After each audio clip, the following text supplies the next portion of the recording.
our spiritual state of being. We can further confirm this in the word that's used to say that I heard. And this is de shemet. The root of this word, like the Hebrew, is shema, which, as we've learned, means much more than simply to hear.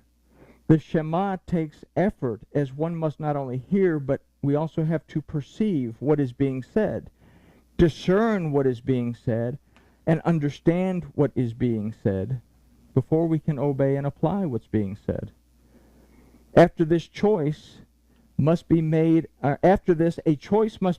as to whether to obey what is heard, apply what is heard, and be content in doing so. Now we recall at Sinai that Elohim said that if the children of Israel would listen to him, that they would be his set-apart people and a treasure to him. But we also recall that they said that they would do whatever it was that Elohim said to do. But when the shofar blasted and Elohim spoke the commandments, when the Shekinah fell on the mount, that the people turned to Moses and they said that we can't listen to this. We might die if we listen to this. And they asked Moses to listen for them and give them direction. This was the first fault. No one can hear Elohim for us. We must be able to do so for ourselves. Only in this can we grow beyond the states being spoken of in Revelation chapter 3.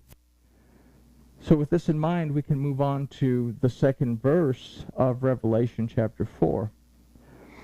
The thing about when the Shekinah fell, they said, we can't listen to this lest we die. You listen for us and we'll do whatever you say. Had they listened, then they would have heard the first 3 commandments, and they would not have made the golden calf. But because they didn't listen to the instruction of Elohim, they didn't wait for the guidance of Elohim, because they were distracted by the thunder and the lightning and all the other things in life that distract us, they lost patience because they didn't want to wait for Moses to come back. They didn't want to wait for the thing that draws out the word to come to us. We have to be patient while we're waiting for the Ruach to act in our lives. Otherwise, we become impatient and we do our own thing. Sometimes it works out. Sometimes it doesn't. So we have to be patient in waiting for Elohim to act if we have said that everything that Elohim says we will do. All right, everybody with me? All right. So Revelation 4:2. At once I was in the Spirit, and behold, a throne placed in heaven, and upon the throne one sat.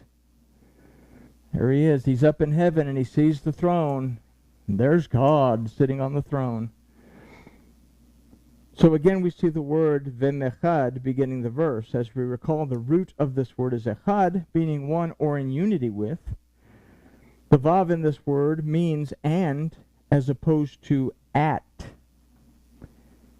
The vav means and as opposed to at, which would change the way we read it to, and once I was in the Spirit. Not at once I was in the Spirit. It says, and once I was in the Spirit. So he's giving us that once this happened, then this other stuff starts to happen.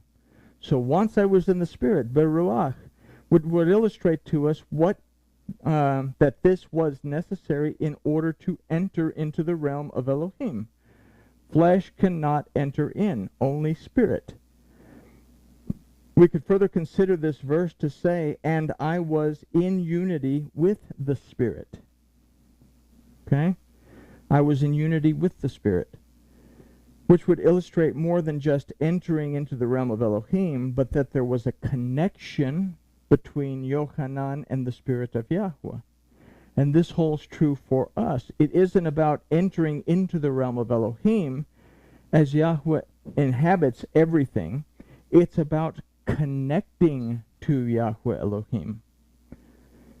Yochanan did not physically go to heaven. He connected spiritually to Yahweh, who is Elohim. This leads us into one of the reasons for this study. The throne, and upon the throne which one sat. So let's consider first the word vecha, that means and behold. We'll first consider the letters themselves. They'll illustrate to us that we as humans perceive the spiritual realm of Yahweh Elohim. We don't enter into it because we're flesh. We perceive it. The word cha finds its root in the Hebrew hine, which means to behold. It means to pay close attention to and to perceive. So in order for us to connect to and perceive Elohim, we must do so in spirit. Our flesh, however, cannot perceive what the spirit sees, and so we describe it in physical terms. Now, Yahshua said that those who worship the Father must worship in spirit and in truth. We have to enter into the presence of the Father in spirit, but also in truth. But what we see in the spirit is difficult to describe, so we describe it the way the flesh understands it. Everybody with me on that? So this brings us to the throne, kursia. Like most Aramaic words, kursia finds its root in the Hebrew word for throne, which is kiseh, which not only means throne, but also represents the seat of authority and power. Did Yochanan see a throne, or was he describing the authority and the power of Yahweh Elohim? What better way to describe it as a throne? We recall that he is in captivity on the island of Patmos, which was an island prison as well as a Roman garbage dump. People were sent to Patmos to die from the elements and from starvation. They survived by finding food and shelter in the Roman garbage. Now we also learn from history that somehow, some way, Yochanan found his way off of the island of Patmos and died happily ever after outside of Ephesus. So only the power and authority of Yahweh Elohim could set him free from Patmos, just as it's the only thing that can set us free from our bondage and the garbage that feeds it. In the Hebrew word for throne, kiseh, we have a similar root, kasa, that means to conceal, to cover, and to hide. This word also means to overwhelm and to clothe oneself. A similar root of both of these words is kasa, this time with the sin instead of the samech, that means to gorge oneself. Literally, it means to cover oneself with flesh. So with these definitions, we can now ask, does Yahweh Elohim, who is everywhere, at every time as spirit, sit on a physical throne? We can probably surmise that no is the answer. Elohim, however, holds the sovereign power and the authority to set us free from captivity if we will yield to his spirit and allow him to do so.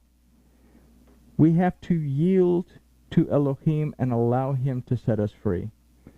Our other option is kasa, to cover ourselves with flesh and attempt to clothe ourselves. And we can remember Ish and Isha, that they tried to cover themselves with fig leaves. And in doing so, we become overwhelmed by our bondage, because in the flesh, the throne, kiseh, the power and the authority of Yahweh Elohim, becomes kasa, becomes concealed or hidden from our perception. Thus, we must be able to overcome our carnal perception and see the one, echad, but that word isn't in this verse, who sits upon the throne in power and authority. And this is Va'al Kursia, which Va'al Kursia doesn't say anything about one. We'll see that one is in parentheses.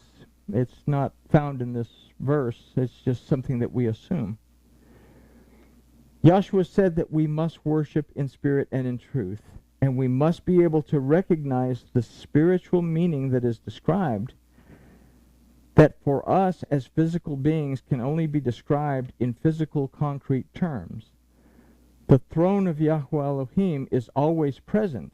It is up to us, however, to be able to perceive it. So we have to be able to perceive the power and the authority of Elohim in everything.